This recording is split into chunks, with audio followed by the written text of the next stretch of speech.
ألم يعلموا أن الله يعلم سرهم ونجواهم وأن الله علام الغيوب.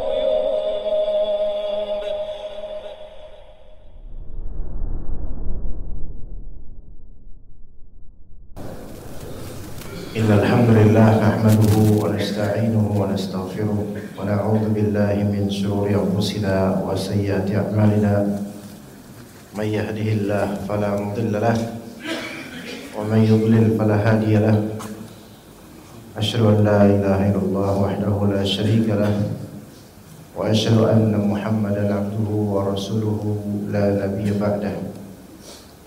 يا أيها الذين آمنوا اتقوا الله حق تقاته ولا تموتن إلا وأنتم مسلمون. يا أيها الناس اتقوا ربكم الذي خلقكم من نفس واحدة وخلق منها زوجها وبث منهما رجالا كثيرا ونساء واتقوا الله الذي تساءلون به والأرحام إن الله كان عليكم رقيبا. يا أيها الذين آمنوا اتقوا الله وقولوا قولا سديدا يصلح لكم أعمالكم ويغفر لكم ذنوبكم ومن يطع الله ورسوله فقد فاز فوزا عظيما. فإن أصدق الحديث كتاب الله وخير الهدي هدي محمد صلى الله عليه وسلم وشر الأمور محدثاتها وكل محدثة بدعة وكل بدعة ضلالة وكل ضلالة في النار. Amma ba'd. Pada pertemuan yang telah lampau kita membahas beberapa perbuatan yang menyebabkan laknat dari Allah atau Rasulnya, seperti menyembelih untuk selain Allah atau mengadakan suatu perkara dalam agama atau melindungi orang yang melakukannya tanpa hak. Kemudian orang yang menggambar atau membentuk patung, juga orang yang telah melakukan amalan kaumnya Nabi Lut. Kemudian orang yang mencaci bapaknya dan ibunya dengan cara mencaci bapak atau ibu orang lain, kemudian dibalas oleh orang itu dengan cacian terhadap bapak dan ibunya sendiri. Maka kita mulai dari perkataan Ibnu Qayyim rahimahullah, wa la'ana man kamiha a'ma min at-tariq, yaitu Allah Ta'ala Rasulnya melaknat orang yang kamiha a'ma anit tariq, orang yang menyesatkan jalan orang lain atau jalan orang yang buta dari at-tariq, dari jalan sebenarnya, atau anis sabil dalam riwayat lain. Dan ini ada hadis yang disebutkan oleh Al-Imam Al-Bukhari dalam kitab Al-Adab Al-Mufrad dengan sanadnya, dan disebutkan oleh Syekh Muhammad Nasiruddin Al-Albani rahimahullah dalam Sahih Al-Adab Mufrad, bahwa hadisnya hasan sahih, yaitu kata Rasulullah SAW, la'anallahu man kammaha, sebagian membaca man kamiha a'ma 'anis sabil. Allah Subhanahu wa taala melaknat orang yang kammaha a'ma, yaitu yang menyesatkan. Kamah di sini adalla an syai', adalla anit tariq, adalla syakhs anit tariq, yaitu menyesatkan seseorang dari jalannya. Bisa juga kamah di sini maknanya dalla asy-syakhs ala ghairi maqsadih, menunjukkan seseorang tapi bukan ke tujuan sebenarnya. Jadi disimpangkan, disesatkan. Ya. Dan ini balasannya laknat. Balasannya laknat. Tidak ada bedanya antara serius maupun prank. Ya, tidak ada bedanya. Maka ngerjain orang dengan menyesatkan jalannya ini termasuk hal yang terlaknat, masuk dalam keumuman hadis. Ini perbuatan yang berbahaya. A'ma yaitu orang yang amiya alaihi tariq walam yuqifhu alaih, yaitu orang yang tidak tahu jalan atau buta akan jalan, lalu ditunjukkan ke jalan yang justru bukan yang dia inginkan, bukan yang dimaksud. Maka di sini dalam penjelasan terhadap Al-Adab Al-Mufrad, Syekh Abdul Razzaq Al-Badr hafizahullah taala, beliau menjelaskan di Masjid Nabawi dalam syarah terhadap hadis ini, kata beliau hafizahullah taala, ay la'anallahu man adalla al-a'ma 'an at-tariq al-hissi alladhi yusil ila al-masjid aw al-bait. Yani Allah taala melaknat orang yang menyesatkan orang buta dari jalan secara hissi, secara fisik, yang mana jalan tersebut harusnya mengantarkan ke masjid, ya sekolah, atau ke rumah, atau kemana yang diinginkan oleh atau dituju oleh orang buta ini. Jadi dilaknat orang yang menyesatkan orang buta dari jalan yang secara fisik menunjukkan menuju masjid atau menuju rumah. Hadza iqabu hadzal insan. Ini adalah hukuman bagi orang yang seperti ini, nyesatin orang. Taib. Bagaimana dengan orang yang bertanya, rumah fulan di mana, atau masjid fulan di mana, atau jalan ini di mana, tempat ini mana, toko ini mana? Kemudian yang ditanya dengan sengaja justru membawa atau mengarahkan ke arah sebaliknya atau arah yang menyesatkan, maka ini masuk kena laknat, hatta walaupun bercanda. Karena tidak ada tafriq, tidak ada pembeda di hadis ini antara bercanda atau tidak. Ya. Karena di hadis memang zahirnya orang buta pandangan, tapi masuk ke dalam makna yang setara dengannya, itu orang yang buta akan jalan. Yang afdal adalah afdal mengatakan tidak tahu jika memang tidak tahu. Ya, tidak tahu di kemana yang dimaksud. Afdal katakan saya tidak tahu. Adapun kalau misalnya dialihkan ke arah yang tidak benar, maka walaupun bercanda maka ini terkena laknat. Namun ada sedikit sekelumit kisah, ya. Seseorang pengen ke rumah seorang ustaz. Ya, kemudian orang tersebut bingung di mana rumah ustaz. Maka kemudian tanya ke salah satu warga yang kelihatan di situ. Kemudian ditanyakan kepada warga itu, "Afwan, ini rumah ustaz ini di mana?" gitu. Ya. Maka kemudian warga tersebut seperti keberatan untuk memberitahu di mana rumah ustadznya. Ya. Namun warga ini mungkin masih bertakwa kepada Allah sehingga tidak disesatkan oleh warga ini kemana arahnya, melainkan diberitahu. Ya, diberitahu ke sini, nah di situ ada rumahnya. Namun apa kata warga ini? Antum mau ke rumah ustadz itu ya Pak? Iya.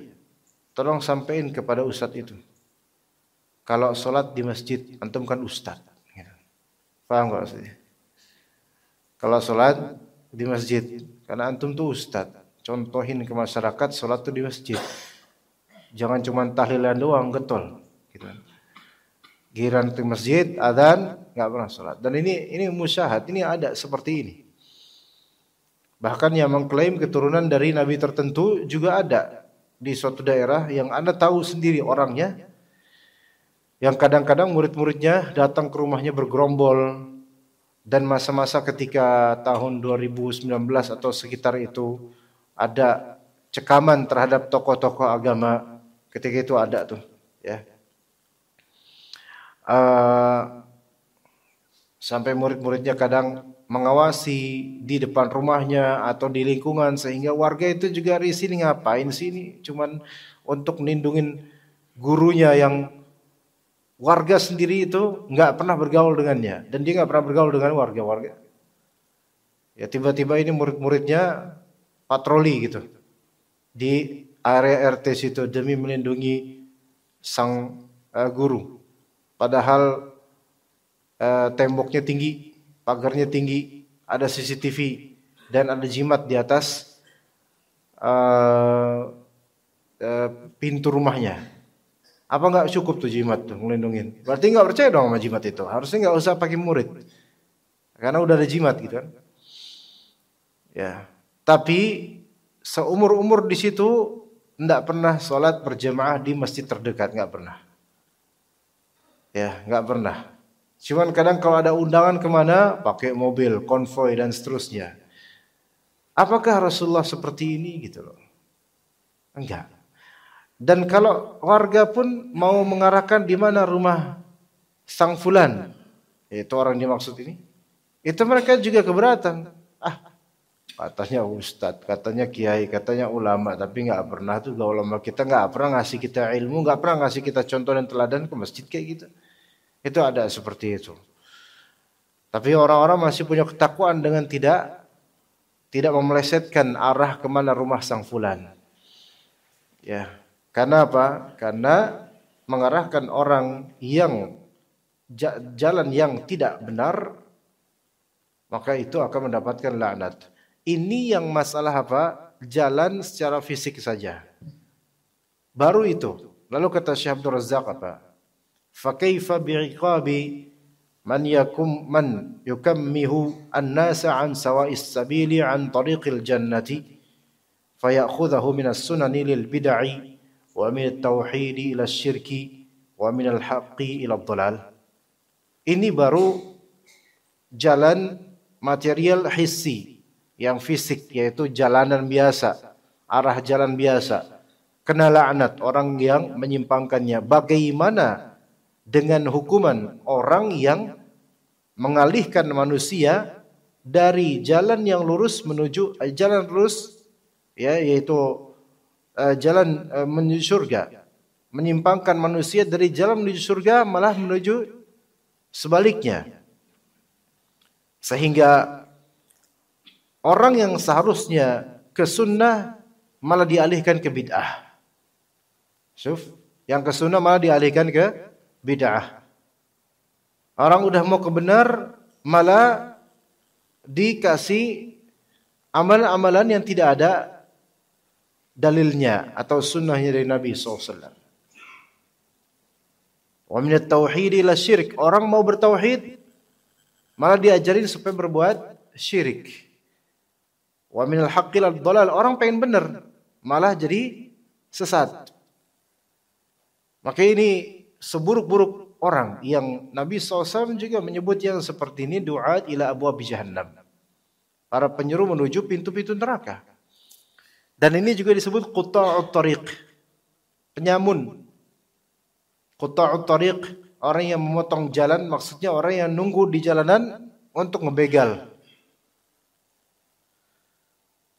Appearance dan performanya seperti da'i, tapi hakikat ajarannya ajaran begal agama. Apa maksudnya? Orang yang hadir di majelisnya itu pengen jadi orang benar, pengen jadi orang saleh, tetapi dialihkan dari sunnah malah ke bid'ah, dari tauhid malah ke syirik, dari kebenaran malah ke kesesatan. Dan bisa kita lihat ya ikhwas sekalian, majelis di Jawa Tabek ini banyak sekali. Di Indonesia secara khusus, secara umum banyak sekali. Dan banyak orang yang sebenarnya mereka tuh pengen kembali ke Allah. Yang tadinya orang-orang ini tidak kenal agama. bekerja di perusahaan ribawi atau menjadi preman tadinya, namun kemudian ingin bertaubat karena sudah muak dengan lembaran lamanya, pengen membuka lembaran baru untuk kembali kepada Allah. Namun salah guru, salah ikhtiar. Ikhtiarnya sudah berusaha untuk mencari yang benar, tapi qadar Allah, ya dapatnya yang kurang tepat. Maka misalnya preman kemudian pengen taubat, dapatnya ustadz atau dai yang oportunis memanfaatkan jasa premanismenya untuk menggalang donasi atau untuk kepentingan pribadi atau untuk melawan orang-orang yang bertentangan dengan majelisnya dan semisalnya. Ini terjadi. Yang mana preman ini asli pengen apa? Pengen jadi orang baik, tapi malah dialihkan untuk pembela kebid'ahan akhirnya. Menjadi penjaga kebid'ahan dan majlis-majlis yang justru mengganggu banyak kaum muslimin. Kebalik. Terus dimanfaatkan pula dengan alasan pengkultusan terhadap keturunan tertentu dan ini seperti ini yang terjadi jemaah, seperti ini yang terjadi. Dan Allah tidak akan mendiamkan ini untuk umat Islam, melainkan akan dibongkar nanti keburukannya. Akan terasa tipu dayanya seperti ini. Kasihan ibu-ibu di zaman lampau sampai sekarang, banyak yang pengen jadi ibu yang benar, banyak pengen jadi ibu yang benar, banyak pengen mendapatkan siraman rohani untuk masalah rumah tangganya, masalah akidahnya, akhlaknya, gimana mendidik anak, banyak. Namun kemudian kadang beberapa dari tokoh atau person yang memang oportunis di majelis-majelis ta'lim membuat travel, bukan travel umrah, bukan travel haji, travel wisata religius untuk ke kuburan-kuburan wali dan kuburan keramat. Akhirnya yang tadinya ibu-ibu ini pengen cukup dapat ilmu saja supaya bisa gimana caranya menghadapi hidup ini dengan baik lillahi ta'ala, kemudian dialihkan menuju ke apa? Ayo kita wisata religius menuju kuburan wali fulan. Akhirnya safar tanpa mahram. Kemudian bareng-bareng satu bis ummahat ibu-ibu semua. Mahramnya siapa? Tour leadernya dan sopir. La haula wala quwwata illa billah. Ya. Nah, kemudian di kuburan keramat ngapain? Tawasul. Bilangnya mintanya sama Allah, ya akhi, ya ukhti, kalau misalnya minta sama Allah, anti cukup di rumah pun bisa minta sama Allah, enggak harus pergi ke Ciamis atau ke Jawa Timur jauh-jauh dengan biaya yang tidak sedikit. Yang mana biaya travelingnya bisa 1 juta, belanjanya 2 juta ummahat. Ya kan? Habisin uang suami untuk itu. Doa belum tentu makbul karena boleh jadi terjadi kebid'ahan dan kesyirikan. Belum pelanggaran dan kemunkaran dengan safar tanpa mahram. Belum juga suaminya terkena hukuman dayuth, yaitu suami enggak ada cemburunya terhadap istrinya. Dibiarkan istri melenggang begitu saja safar tanpa mahram, tanpa amar ma'ruf nahi munkar. Ini dosa yang kolektif antar jemaah jadinya. Lah ini ibu-ibu tadinya apa? Pengennya apa? Pengen menjadi orang baik. Tapi dapatnya yang seperti ini, dikira ini kebaikan. Lalu kemudian diajarkan tanpa sadar lebih khusyuk di kuburan dibandingkan di masjid. Kemudian ikutlah majelis-majelis yang harusnya bukan receh untuk membayarnya, tapi gratis. Akhirnya berbayar, kemudian harus keluar ini, keluar itu. Yang tadinya harus ikhlas, lama-lama mulai tertanam pada kalbunya kalau majelis nggak ada bawa bingkisan berkat, nasi berkat, itu nggak aji. Akhirnya apa? Akhirnya khalas, nggak ada niatan lagi untuk ilmu ke depannya. Ya subhanallah. Maka ini beberapa orang ini punya karakter qutta'ut thariq, seperti para penyamun jalanan. Kalau cuman ngalihin orang dari jalan rute yang dengan pengalihan yang salah itu dapat laknat, maka apalah lagi dengan yang masalah agama, orang mau benar kok malah disampingin gitu loh. Ya, belum lagi pendidikan di zaman sekarang. Ya, yang mana muskilah sekarang ikhwan. Kita mau sekolah, mau menyekolahin anak, mau sekolah di sekolah umum, mau di sekolah negeri, sekarang kemudian kurikulum pelajaran agamanya itu dikebiri dan kemudian ada subhanallah banyak hal-hal Yang tadinya orang-orang tua ini pengen anak-anak jadi benar. Oke, ya. Tapi kemudian, ya udah ke pesantren, nyari pesantren sunnah. Nggak boleh, kita nggak boleh ngomong mahal ya. Ya, sekolah sunnah mahal katanya. Tapi memang mahal. Ya di balik mahal itu ada kebaikan. Cuman ya wajar kemudian yang bilang mahal wajar karena memang mahal atau banyak anak jadi terasa mahal. Tapi kalau misalnya di pesantren yang mungkin pesantren tradisional yang mungkin makan itu ya cukup tempe, lauk, nasi dan seterusnya. Murah, mudah. Tapi diajari bid'ah. Nah ini kita lihat tidak sedikit dari pesantren yang justru orang tua tadinya mau jadi anak-anak ini jadi baik. Kemudian lulus dikasih jimat. Ada atau tidak itu? Ya banyak. Bahkan banyakkan pesantren dulunya kayak gini dulunya di zaman dulunya yang tradisional. Dapat ijazah sanad jimat. Ya, tambahan jin korin. Zaman sekarang nanti kemudian bisa cek khodam dan seterusnya. Ya subhanallah. Harusnya dari pesantren lulus itu ngajar tauhid. Harusnya yang membimbing kaum muslimin menuju ke Allah. Ini malah justru jadi dukun-dukunan. Malah justru pakai khodam. Malah justru yaitu punya jimat dan semisalnya lah. Wallahu. Ini pengalihan seperti ini jemaah. Dikhawatirkan kena laknat. Orang mau benar malah jadi sesat. Karena disesatkan. Orang mau benar membela agama Allah. Disesatkan dengan cara membela secara fanatik kepada gurunya saja. Ini terjadi di zaman sekarang. Di brainstorming atau dicuci otaknya dan pikirannya. Supaya fanatik kepada dirinya.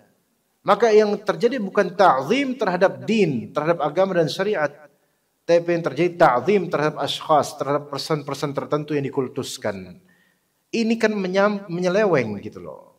Orang-orang ini sebenarnya pengen baik loh Pak. Dan antum akan lihat mereka itu punya niatan baik. Banyak dari mereka cinta kepada Nabi SAW. Tapi kemudian diselewengkan dengan lagu-lagu dan irama-irama, rebana-rebanaan dan seterusnya. Mereka kira inilah caranya mencintai Nabi SAW. Tapi tidak diberitahu tentang sunnah-sunnah harian tentang bagaimana Nabi SAW. Malah justru dikisahkan cerita khurafat, hadis-hadis palsu, dan hal-hal yang tidak ada dasar dalam agama. Gitu. Ya. Nah, mungkin bisa ngerasa di sini, mohon maaf kalau tersinggung mungkin, tapi ini peralatan. Kita ini tahu nggak sunnahnya apa setelah sholat fardu? Istighfar. Astagfirullah. Baik. Tapi diajarkan oleh sebagian enggak istighfarnya. Alhamdulillah. Gitu. Apa dalilnya? Ya enggak tahu dalil kalau istighfar ada dalil. Alhamdulillah mana?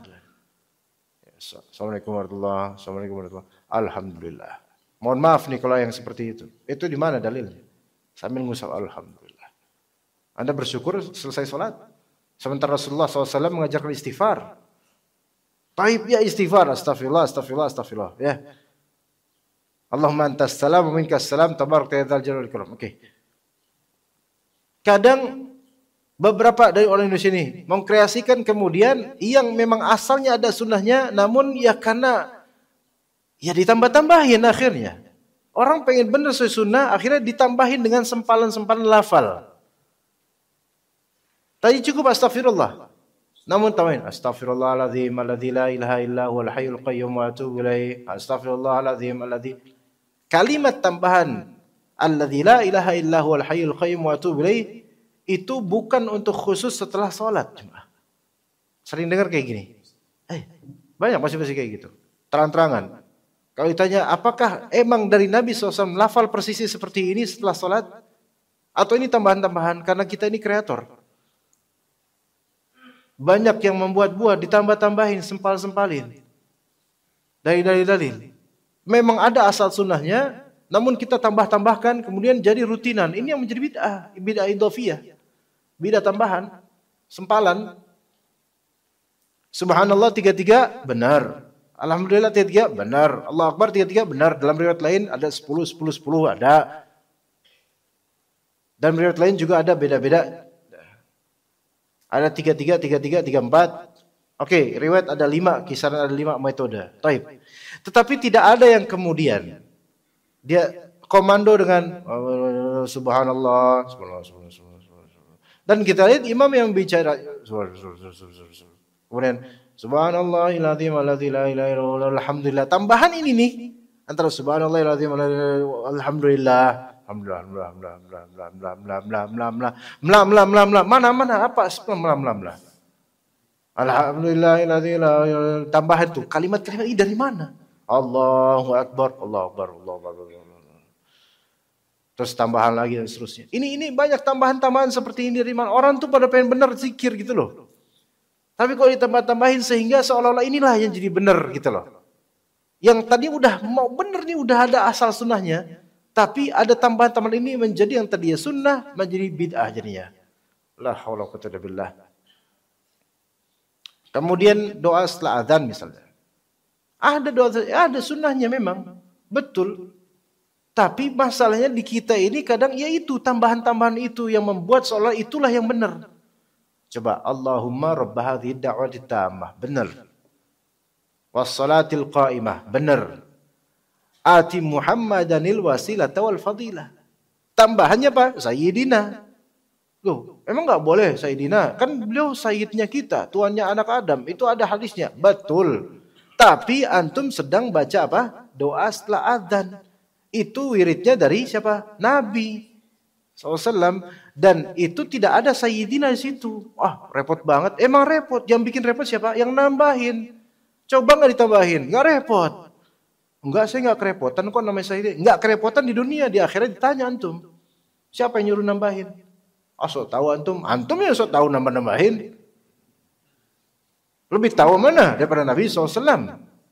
Lah ini dari Nabi kok, gitu kan? Ati Muhammadanil wasilata wal fadilah. Udah selesai gitu. Wasyarafah wad darajatal aliyat rafiyah. Enggak ada ini. Enggak ada. Cari aja dalilnya yang sahih. Wasyarafah wad darajatal aliyat rafiyah. Coba cari. Tambahan yang ini, tambahan yang ini. Melainkan ini tafsiran.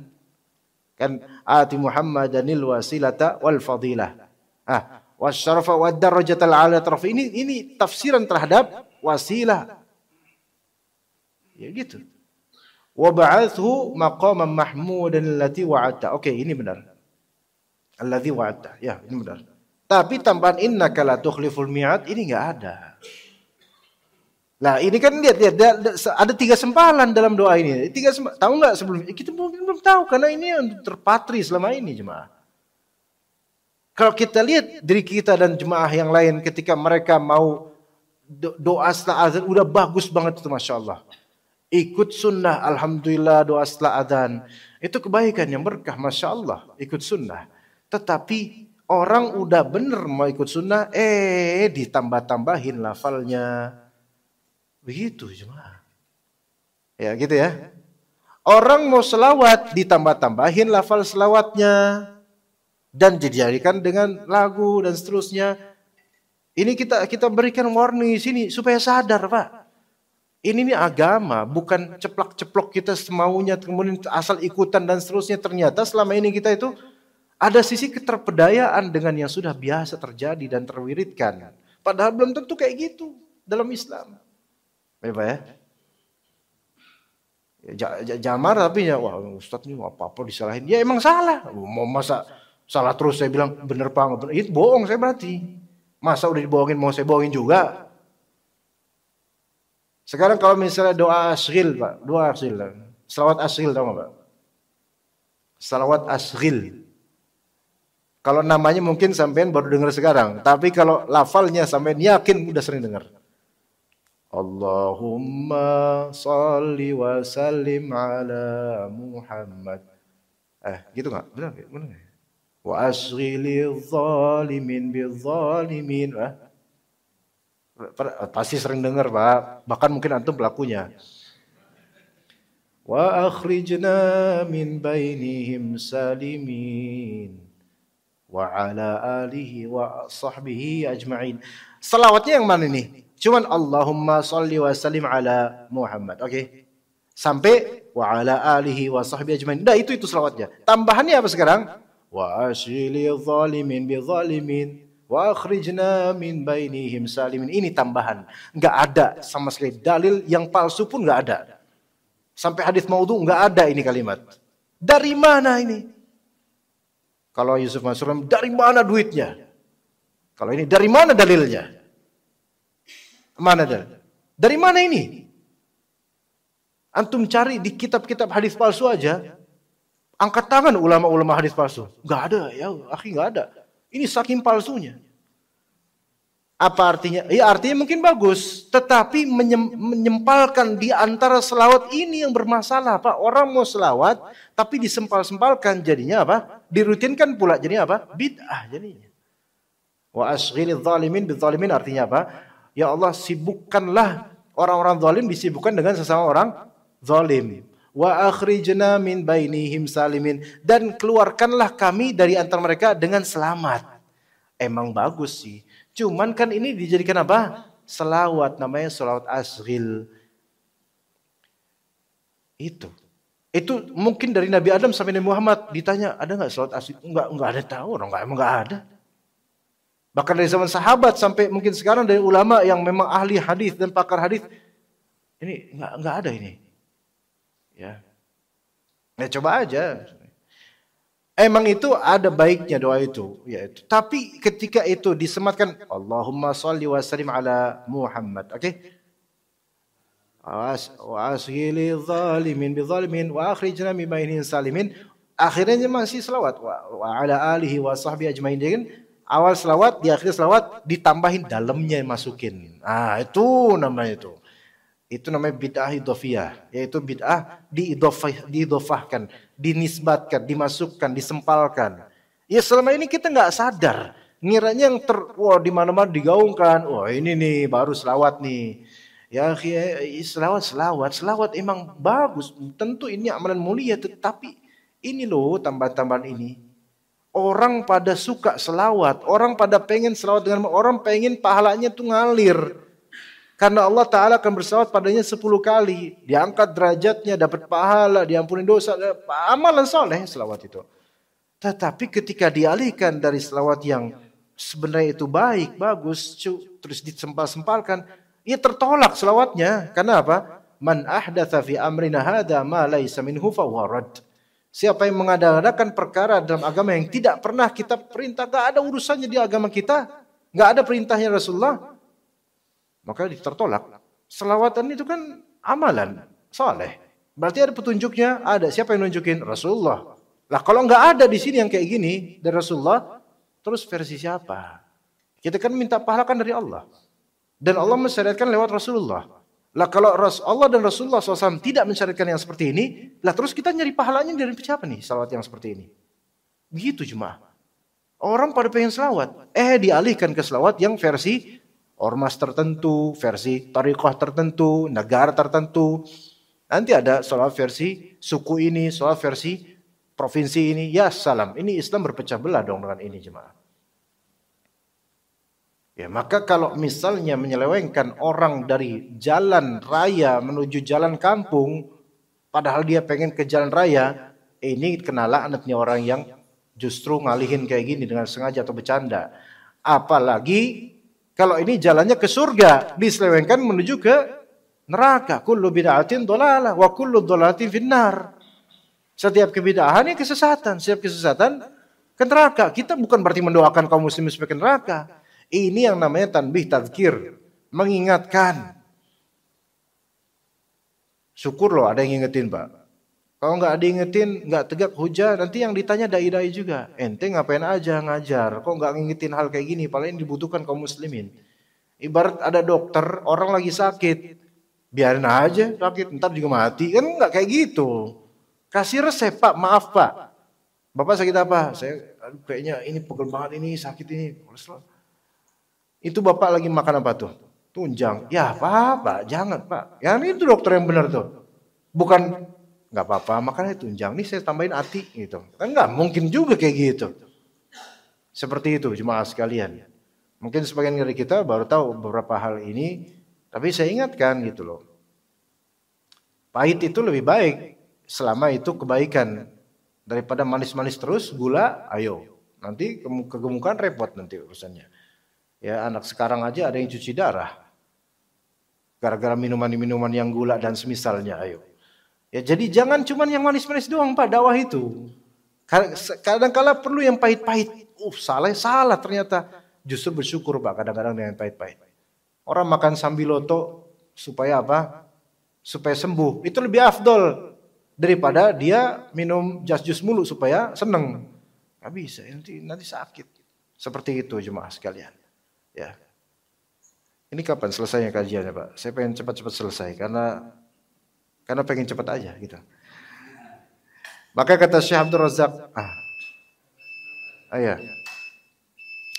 wa hadza anka wa a'zamu jurman wal iyadzu billah. Orang yang seperti ini menyelewengkan kaum muslimin dari sunnah menuju bid'ah, dari tauhid menuju syirik, dari hak menuju batil, dolal. Itu lebih buruk, lebih besar lagi kejahatannya, wa na'udzubillah. Wa hadzal hadis yubayyinu khuturata du'atid dhalal. Hadis ini menjelaskan berbahayanya para penyeru kesesatan. Nabi SAW bersabda, akhwafu ma akhafu ala ummati al-a'immatul mudhillun. Yang paling aku takutkan dari terhadap umatku itu adalah para imam-imam yang menyesatkan. Yang menyesatkan, karena imam itu di depan. Depan itu front, berarti diikuti, matbu'. Nah, kalau yang diikuti ini adalah orang yang menyimpang dan sesat, maka itu yang lebih dikhawatirkan karena dia bisa menjaring massa dan menyelewengkan orang-orang dari kebenaran menuju ke kebatilan atau kesesatan. Nah, zaman sekarang ya media sosial berseliweran apa-apa dan seterusnya, dari dokumen-dokumen, dari hal-hal yang sifatnya diada-adakan dalam agama. Barang siapa yang zikir sekian ribu kali maka dia akan dapat ini dan seterusnya. Ya subhanallah. Kalau orang ini emang dari awalnya tuh cuman pengen keburukan atau pengen ujub, nah itu berhak mungkin dapat kesesatan. Kayak misalnya dia nyari ilmu agama supaya sakti. Nah, itu kena tuh sama orang-orang yang sesat tuh. Karena pengen sakti, akhirnya dikasih apa? Resep. Kamu baca ayat kursi 10.000 kali dalam satu majlis, nanti kamu bakal sakti. Nah itu karena awalnya pengen niatan sakti, dapatlah itu sakti. Sakti gimana? Itu ada kisahnya juga saya temukan dari teman, dan dia meriwayatkan dari temannya langsung. Jadi syaratnya ini bersambung saja ya. Nah itu teman anak itu beri resep untuk sakti oleh seorang yang katanya juga sakti ya. Kamu baca ayat kursi 10.000 kali dalam satu kali duduk. Allahu Akbar, 10.000 kali itu ayat kursi sih memang. Ini kan nggak ada dalam agama ini kayak gini. Kamu akan mendapatkan teman yang sakti nanti. Akhirnya dia melakukan itu. Berarti kan kalau dia lakukan itu berarti dia meninggalkan beberapa sholat. Karena harus satu kali duduk, nggak boleh beranjak. Antum baca ayat kursi 1000 aja Pak. Jangan 1100 aja. Itu udah ngabisin berapa waktu tuh. Nah ini 10.000. Akhirnya menjelang ke 10.000 dia baca ayat kursi. Dia merasa badannya terbang, melayang. Dan dia itu merem, baca ayat kursi merem. Ini sungguh-sungguh banget nih orang nih. Mampen sakti kayaknya. Akhirnya merem. Tiba-tiba menjelang ke 10.000 terangkat badannya, kerasa kayak melayang gitu. Nah kemudian setelah selesai 10.000 terakhir udah capek banget, dia melek, ternyata benar melayang. Benar Pak, naik gitu, nggak tanpa alas ke atas gitu. Terus dia melek, dia ngeliat di depannya kuntilanak lagi terbang. Akhirnya dikaget, jatuh dia. Kata dia apa? Mulai sejak itu saya kemana-mana selalu merasa punya teman. Siapa namanya? Kuntilanak. Temannya kuntilanak, akhwat memang, tapi kuntilanak. Lah, kalau qadarullah. Nggak tahu kuntilanak putih atau kuntilanak merah, nggak tahu dah tuh. Ya. Karena apa? Karena ini orang memang niatan awalnya pengen belajar agama supaya sakti, makanya ketemunya dengan yang seperti ini. Lah sekarang banyak orang pengen belajar agama bukan supaya sakti, supaya selamat. Dai-dai ini malah justru jadi penyamun, oportunis, morotin duit jemaah kadang-kadang. Nah, subhanallah, ini gimana? Ya, jangan mau Pak yang seperti ini. Saya nggak nyebut nama ya, saya sebut sifat aja. Jadi nggak ada ketersinggungan nama di sini.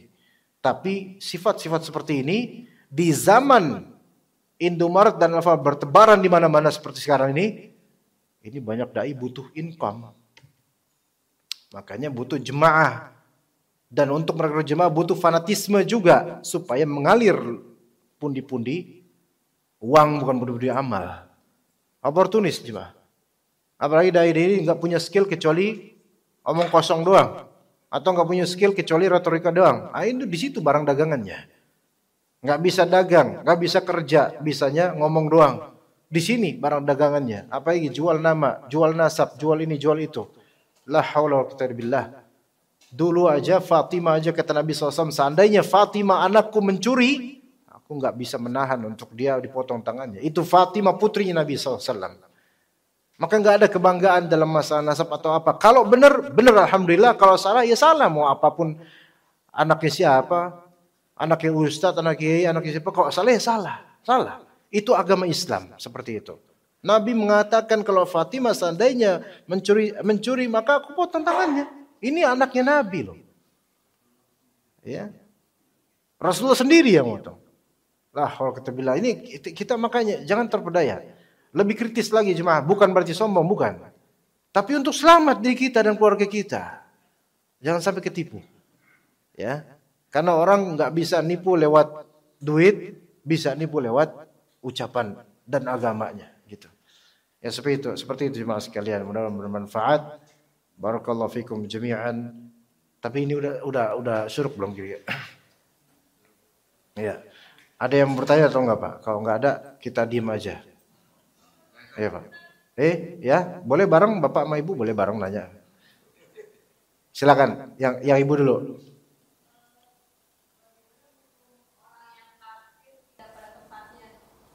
Apa? Orang yang tidak parkir tidak pada tempatnya. Jadi hukum negara apa hukum agama yang diinginkan nih? Parkir tidak pada tempatnya. Asalnya itu tidak ada hukum ya gini. Tergantung ya, parkir tidak pada tempatnya itu ada beberapa konteks Bu ya. Kalau parkir tidak pada tempatnya, gimana ya? Seperti apa contohnya? Pinggir jalan. Oh, tidak pakai garasi. Garasi nggak ada atau mungkin gitu. Mohon maaf nih, kalau misalnya itu terjadi di antara warga sini, saya tidak ada maksud untuk mengadu domba. Ini pertanyaan, ya. Jadi saya hanya menjawab pertanyaan, ya. Bapak-bapak jangan ada yang keluar dulu, karena kalau keluar nanti takutnya dia akan ketahuan yang punya mobil, gitu. Parkir, gini. Subhanallah. Ini gini, ada peraturan undang-undang dan juga ada peraturan RT ya yang wajib dipatuhi warga. Dan mematuhi yang seperti ini masuk dalam bagian dari akhlak ya. Bagian dari akhlak. Memang ini bukan masalah prinsip agama, bukan. Ini masalah cabang dalam berakhlak mulia. Seseorang ketika dia memarkir mobilnya tanpa uzur ya di jalanan umum atau pinggir jalan umum yang itu menyempitkan, maka ini memiliki dosa. Loh, kok bisa dosa? Iya, bisa dosa. Kata Nabi SAW ketika ditanya, Nabi SAW ketika mengatakan al-imanu bid'un wa sab'una aw situna syu'bah. Iman itu 70 atau 60 sekian cabang. A'laha la ilaha illallah. Iman yang paling tinggi la ilaha illallah. Wa adnaha, iman yang paling rendah adalah imatatul adza 'anit tariq, yaitu memungut rintangan di jalanan.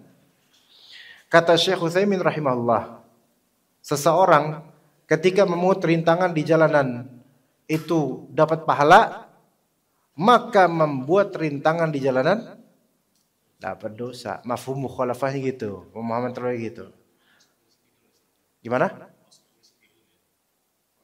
Polisi tidur.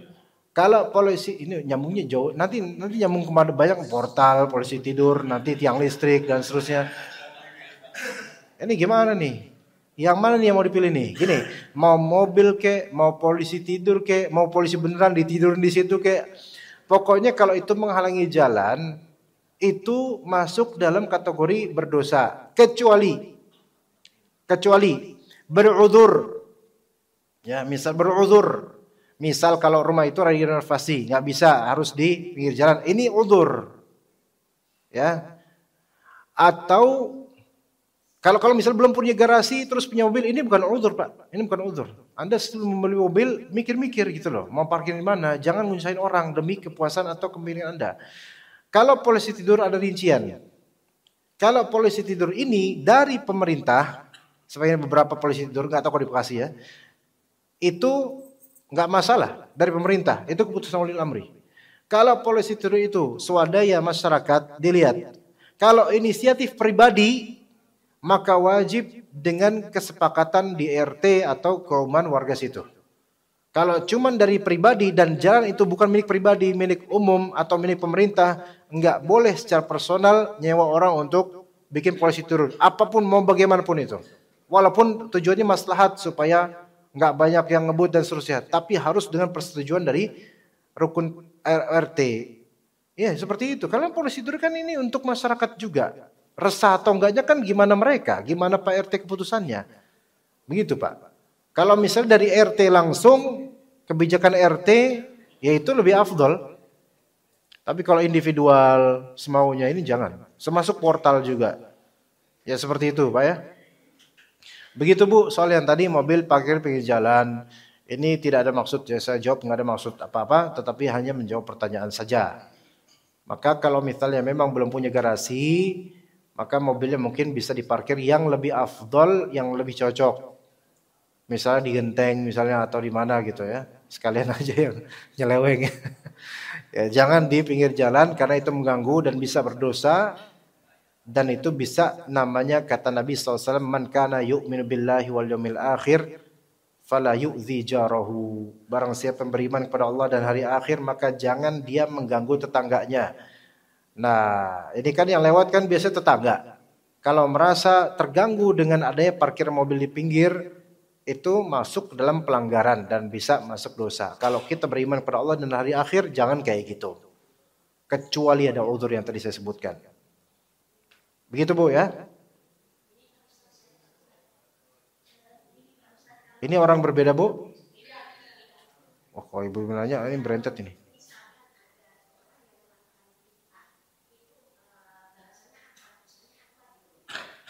Balasannya ampunan jika dia istighfar dan bertaubat Bu, insyaallah.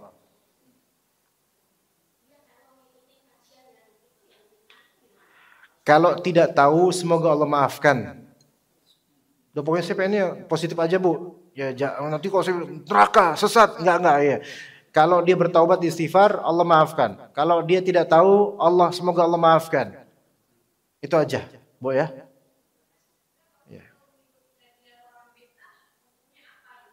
Hukumnya haram.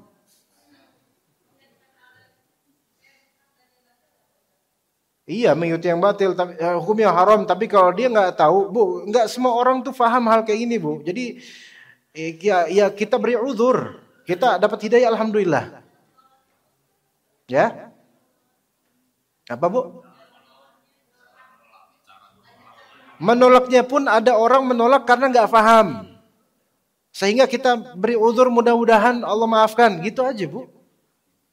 Ada orang, kebanyakan orang tuh menolak karena ya namanya orang udah senang sama kajian ini ya dia disuruh lepas ya susah Bu. Kita dakwahi pertama dia nolak. Ya nanti kita kapan-kapan kita serukan lagi sampai dia akhirnya paham.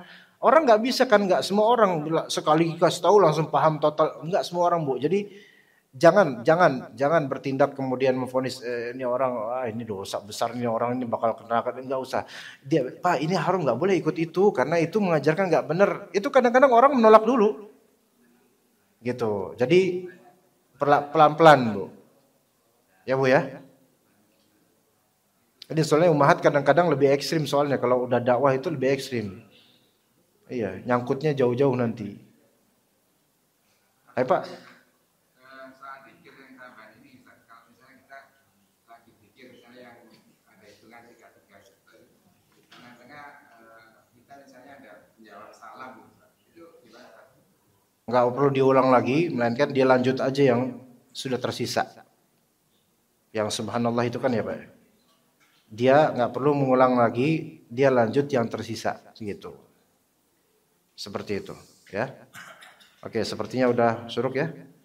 Kita cukup sampai sini insyaallah. Barakallahu fikum jami'an. Semoga bermanfaat. Wassallallahu ala nabiyina Muhammad wa ala alihi washabihi ajma'in. Subhanakallahumma wa bihamdika asyhadu an la ilaha illa anta astaghfiruka wa atubu ilaik. Assalamualaikum warahmatullahi wabarakatuh.